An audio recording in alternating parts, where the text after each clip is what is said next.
Gabriela Díaz va a dar la conferencia Fibromialgia desde un abordaje médico integrativo. La doctora Gabriela Díaz es experta en cannabis medicinal, es homeópata, psicobióloga con formación en neuropsicología clínica, Flores de Bach y Australia, y es miembro de la Sociedad Uruguaya de Endocannabinología, siendo médico prescriptor, eso es algo muy importante, y docente en la Escuela de Naturopatía del Uruguay, también columnista de la revista Opción Médica. Así que muchas felicitaciones y gracias por estar, por tu trayectoria y gracias por estar aquí. Y ya comenzamos. Bueno, entonces ya me presentaron y como dije, es un gusto estar aquí. La idea es hablar un poco desde un punto de vista integrativo. Yo practico lo que es la medicina integrativa. Entonces, ¿cómo se aborda un paciente que viene a nuestra con fibromialgia, verdad? Bueno, comenzando primero por los conceptos. ¿Qué es la fibromialgia? Bueno, la fibromialgia es un síndrome, ¿sí?, que generalmente se caracteriza por dolor crónico, fatiga, además tiene otros componentes también como a nivel mental, ansiedad, niebla mental, la persona por lo general no puede pensar con claridad, también esa rigidez osteoarticular matutina, pesadez y bueno, aunque a simple vista no podamos ver que la persona realmente está sufriendo, como dice ahí, no deja marcas visibles y tampoco es una enfermedad que la podamos diagnosticar mediante estudios de laboratorio o específicamente, sino que realmente es una patología que es directamente clínica. Y allí tenemos los criterios actualizados del Colegio Americano de Reumatología, que nos habla que el diagnóstico se realiza si hay dolor en al menos 5 regiones del cuerpo durante 3 meses o más y se evalúan los síntomas que les mencionaba anteriormente, alteraciones del sueño, problemas cognitivos, y no se requieren pruebas específicas. Sobre todo esto es lo importante, porque, bueno, justamente implica que escuchemos al paciente, ¿sí?, que validemos realmente lo que está diciendo y tener una escucha activa y compasiva, ¿sí?, con el paciente. Bueno, sí, la siguiente. Y el diagnóstico, obviamente, la medicina integrativa, vamos a tener un diagnóstico integrativo, ¿sí? Ir más allá del síntoma, sino que escuchar al paciente, escuchar el contexto donde fue diagnosticado, cómo está viviendo la propia persona su enfermedad, ¿sí?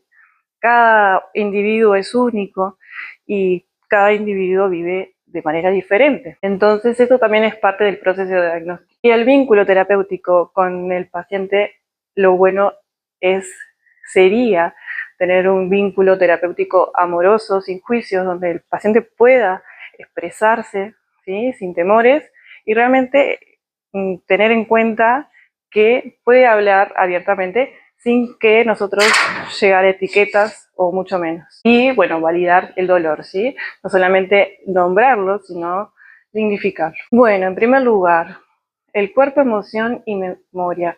Recordemos que nuestro cuerpo tiene memoria, no solamente la memoria que tenemos, digamos, a nivel cognitivo, sino la memoria corporal.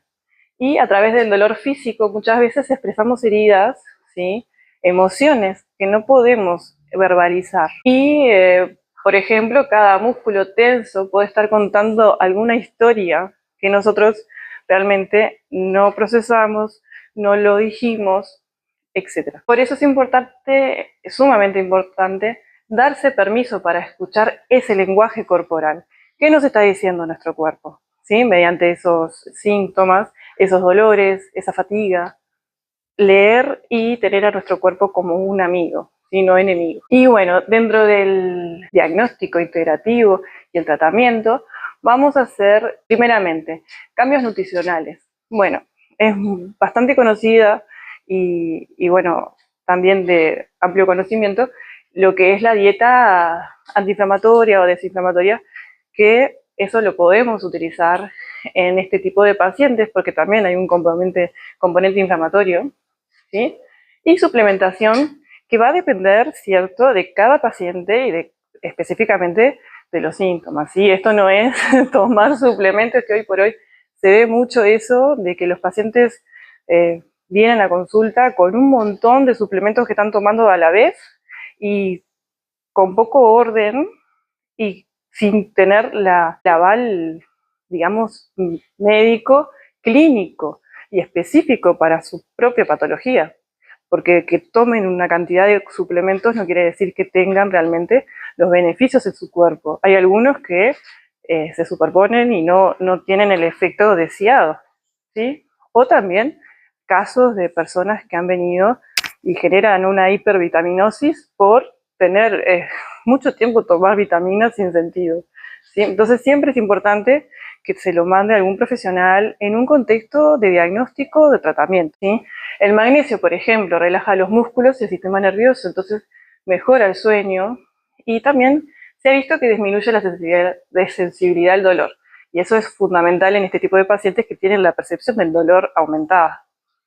La coenzima Q10, bueno, es como que está de moda, es súper antioxidante y lo que hace de novedoso, digamos, es que potencia la producción de energía mitocondrial, entonces a nivel celular, y esto reduce la fatiga y la inflamación. Y a nivel, bueno, de lo que es terapias corporales, evidentemente el movimiento consciente para habitarse en el cuerpo que nos tocó, ¿sí? Tenemos movimientos conscientes y armoniosos como es el yoga, el tai chi, la danza suave, y también terapias que ordenan y alivian, más bien puse allí del alma porque tratamos no solamente lo que son los síntomas físicos, sino a nivel emocional y vibracional, ¿no?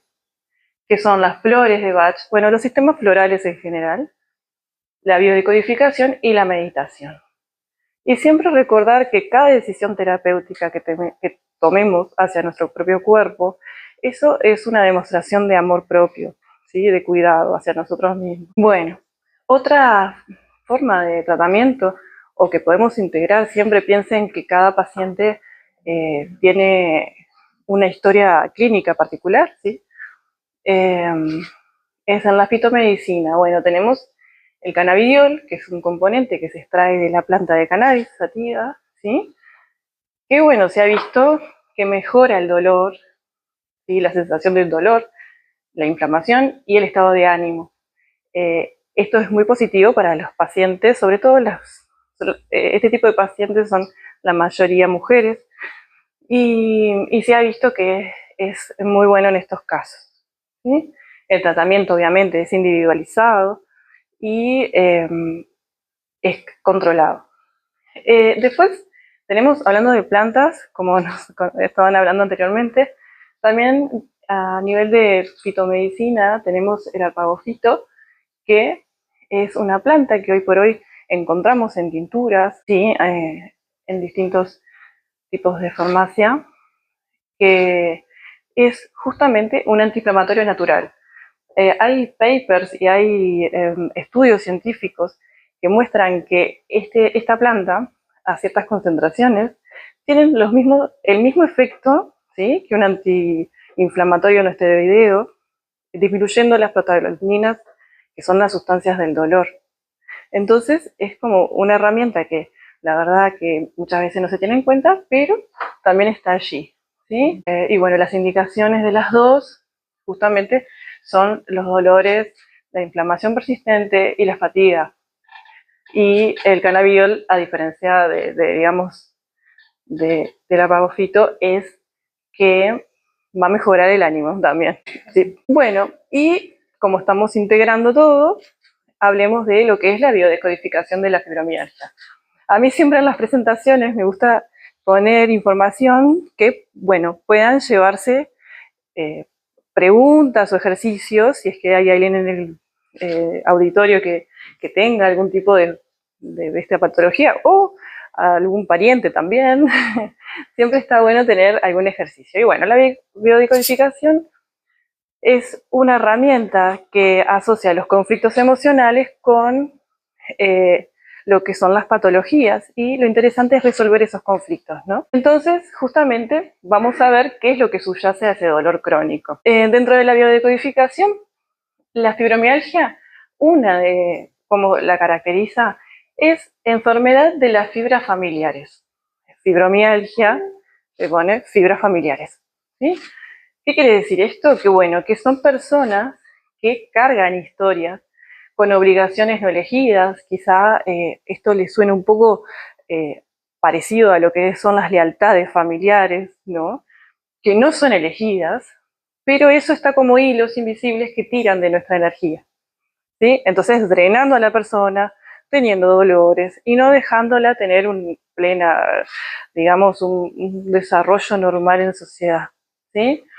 Después, esto es cada uno vendría a ser como un conflicto diferente, cada paciente es un mundo diferente, entonces pueden haber varios conflictos o un conflicto solo, ¿sí? Conflicto de desvalorización, sentir que uno no es suficiente ante expectativas propias o ajenas, ¿no? Eso lo que hace es contracturar todo lo que es la musculatura y obviamente estar como siempre en el sistema nervioso en alerta y bueno, después eso estamos todos doloridos y no sabemos qué nos pasó. Justamente uno de los conflictos aquí que pueden estar actuando es ese de desvalorización.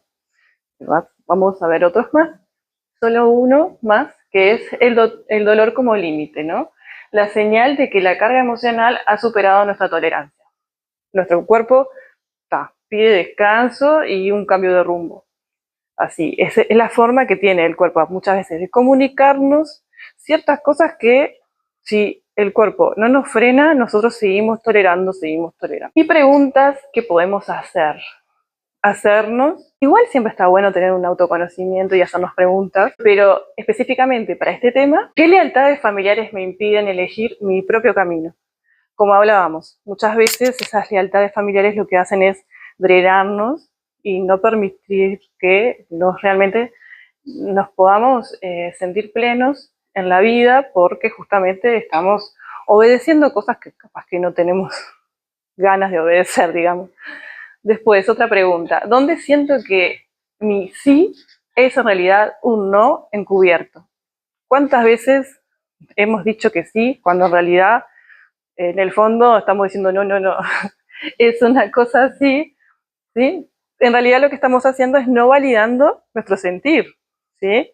Porque estamos dando, no sé, más valor a otros conceptos de otras personas o etcétera. Entonces ahí esa pregunta tiene, en el fondo, nos está como diciendo, bueno, tenemos que empoderarnos, ¿no? Nuestro valor propio, nuestra valía, ¿dónde está? Y después la otra pregunta es, ¿qué necesito soltar para recuperar mi libertad interior? Bueno, como sabemos y como veníamos hablando, obviamente todo esto tiene que ver con sentirnos libres y elegir nuestro camino, ¿sí? Y a mí me gusta mucho trabajar a veces con afirmaciones, ¿sí? Cuando encontramos algún conflicto, y afirmaciones que podemos tener en este tipo de patologías es: me libero de las obligaciones no elegidas y reclamo mi libertad para sanar. Parece así como que es un reclamo, y ahí dice un reclamo, pero en realidad es lo que nos merecemos, ¿no? Merecemos libertad, merecemos tener el derecho a sanar. Y bueno, ahí eso, por un lado, la biodecodificación, con esas preguntitas que nos podemos hacer, y si tenemos a alguien que está sufriendo ese tipo de dolencias, también plantearle que bueno, se puede hacer ese tipo de preguntas. ¿Y qué sucede? Cuando uno va teniendo contacto con la emoción y va tomando conciencia de lo que le pasa en su organismo, no lo ve como un enemigo a su propio cuerpo, sino que al contrario, se va amigando. Y en ese proceso la persona va sanando, ¿sí? Es un proceso sanador. No quiere decir que se vaya a sanar de la enfermedad, pero sí va a tener mucho más bienestar. Y por otro lado, también obviamente en la medicina integrativa tenemos homeopatía, y ahí puse flores de Bush, pero los otros sistemas florales son válidos, evidentemente, ¿no? Pero puse ejemplos. En homeopatía, la homeopatía, cada medicamento hay que recetarlo de acuerdo a la personalidad del paciente y además, no solo eso, sino cómo se expresan los síntomas. Entonces, ahí puse, por ejemplo, 3 medicamentos homeopáticos en una dilución específica para, por ejemplo, el primero, dolores que mejoran al moverse. No todas las personas sienten alivio al moverse, ¿sí? Pero bueno, ese medicamento sirve para ese tipo de dolor. Brionia es una de las que se caracteriza porque las molestias empeoran con el movimiento, ¿sí? Es todo lo opuesto. Árnica, por ejemplo, que es bastante conocida, digamos, la persona siente como que está el cuerpo golpeado y además de tener fatiga física y emocional. Entonces, dependiendo del cuadro de la persona y de la escucha activa, ¿sí? Y todo eso, vamos a ir individualizando cada tratamiento que hagamos. Y también el mismo tratamiento puede ir variando a medida que la evolución del paciente va cambiando. Después tenemos las flores de Bush, que bueno, que son las de Australia, el sistema australiano, que también. Estas flores, a mí, yo he visto muy buenos resultados y la verdad que, por ejemplo, van a ver allí, la primera sirve para traumas emocionales y físicos. Guaratá es una flor hermosa que es para reconectar con la fuerza interior en los momentos oscuros y sobre todo también nos ayudan, dependiendo de cada uno, y también se pueden hacer sinergia con otras flores, es ayudar a los cambios, ¿sí? Muchas veces los cambios en nuestra vida, a pesar de que pueden ser cambios buenos, como puede ser una mudanza, o incluso recibirse de una profesión, o etcétera, se puede pensar como un cambio bueno, pero todo eso implica en el cuerpo un estrés súper, digamos, elevado para lo que es el común, ¿no?, del día a día, y eso a veces impacta. Entonces, las flores y la homeopatía nos ayudan, ¿sí?, con sutileza energética y vibracional. Como puse allí, obviamente no reemplaza los tratamientos médicos convencionales, pero obvio que ayuda un montón. Hay pacientes que solamente los trato con homeopatía y con algún sistema floral y también funciona, ¿no? Ahí va. Y bueno, y los objetivos, que con todo esto hemos visto que lo que hacemos en la consulta de medicina integrativa con la fibromialgia es, bueno, justamente alivio del dolor. No se trata solo de disminuir la molestia física, sino de liberar tensiones acumuladas en el cuerpo, mente y emociones. Restaurar la energía vital, como hablábamos, reactivar la función mitocondrial, mejorar el sueño, nutrir el organismo para recuperar la vitalidad perdida. Estos pacientes les falta mucha energía en el día a día y justamente vamos a intentar restaurar esa energía. Pero cuerpo, mente, espíritu, sí, obviamente integrar prácticas nutricionales, movimiento consciente, terapias energéticas y acompañamiento emocional para armonizar cada dimensión. ¿Sí? En la guía de terapias energéticas, lo que implica esa frase es las terapias florales, ¿sí?, que justamente actúan a nivel de la armonización de nuestras energías. Autonomía y autocuidado. Empoderar al paciente. Esto es súper importante porque en un diagnóstico, sea cual sea la enfermedad, el paciente a veces queda como en segundo lugar y el diagnóstico queda en primer lugar. Entonces el paciente obedece todo muchas veces sin racionalizar qué es lo que le está pasando a su cuerpo. Entonces, empoderarlo, ¿sí?, y darle herramientas a nivel dietético, respiratorio y gestión emocional del estrés, ¿sí?, también, que puede usar cada día para sentirse empoderado y aumentar su valía personal. El vínculo terapéutico, obviamente, la relación médico-paciente y la escucha activa donde cada historia sea validada y dignificada. El tema del dolor, a veces, como es subjetivo el dolor, muchas veces hay colegas que, bueno, suponen que no le duele tanto como dice la persona, o bueno, pero no, hay que validarlo, ¿no? Y a todo esto es darle una calidad de vida digna, ¿sí? Más allá de la remisión del dolor, el objetivo es que cada persona pueda descubrir y redescubrir placer, propósito y alegría en su vida cotidiana, ¿sí? Y para terminar, una frase de Benedetti, siempre me gusta mucho nombrar alguna frasecita, y que decía: cuando uno soporta sufrimientos propios, no tiene necesidad de adjudicarse dolores ajenos, ¿sí? Con esa frase nos lleva a pensar de que a veces cargamos más de que lo que nos corresponde, ¿sí? Estamos con mochilas ajenas que la verdad que no nos corresponde tener. Y entonces liberarse del dolor ajeno no es un acto de egoísmo, sino de empoderamiento y autocuidado. Y en este camino no solo se trata de dejar de sentir, o sea, no es la idea de dejar de sentir, sino de hacerlo con conciencia, eligiendo qué dolor abrazar, ¿sí? Y cuál devolver. O sea, esto no es mío, te lo dejo acá, y yo proceso dolores míos, ¿sí? Que, bueno, capaz que no fueron procesados en su momento, quedó somatizado el tema, pero llegó el momento de que lo pueda procesar y, bueno, en el camino de la sanación, ¿verdad? Y, bueno, creo que la otra es la... Bueno, sí, ahí va. Y muchas gracias por el espacio. Y bueno, muy agradecida. Muchas gracias.